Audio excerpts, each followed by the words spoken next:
देखो यार, informatics practices का अगर तुम्हारी एग्जाम आ गई है पास में, या फिर प्री बोर्ड्स है या फिर बोर्ड्स हैं, तो उसके लिए एक सिंपल सिंपल क्विक स्ट्रेटेजी मैं बताता हूँ कि तुम्हें कैसे अपना प्रिपेयर करना है चाहिए।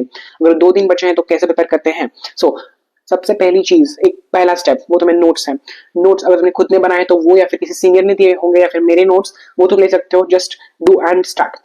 नोट्स मगअप मत करना, जस्ट टेक दैट पॉइंट्स। तो मेरे 5 चैप्टर्स हैं, 5 चैप्टर्स में से 2 चैप्टर्स थियरी वाले हैं, जो पता है तुम्हें, सोसाइटल इंपैक्ट्स और कंप्यूटर नेटवर्क्स। दोनों की थियरी तुम्हें अच्छे से करनी चाहिए, क्योंकि वो तुम्हें 20 मार्क्स देने वाले हैं, एंड वो 20 मार्क्स में लॉस नहीं करने हैं। प्री बोर्ड्स में तुम 70 आउट ऑफ 70 तुम एटलीस्ट 50 के अबव तो स्कोर कर पाओगे एटलीस्ट। तो नेक्स्ट, जो तुम्हारे 3 इंपॉर्टेंट चैप्टर्स है जो ज्यादा मार्क्स के लिए कवर्ड है, जैसे कि pandas, MySQL and matplotlib.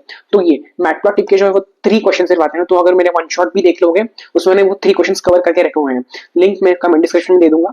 And next, exam के पहले you have to just revise, and most important, एक दिन पहले एटलीस्ट सीबीएसई के sample question paper and CBSE के प्रीवियस क्वेश्चन ये तुम कर लो।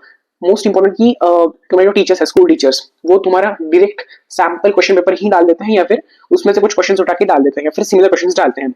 हमेशा यही पैटर्न चलता रहता है हमारा, जो भी तुम्हारी स्कूल होगी उसका। सो मेक श्योर कि तुम ये सारे पॉइंटर्स अच्छे से देखो।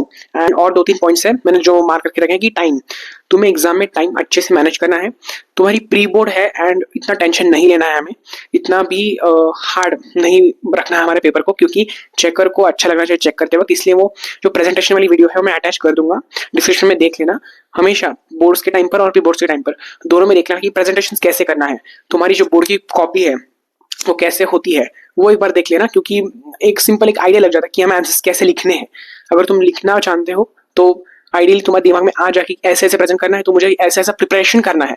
Alright, so all the best to you guys, bye.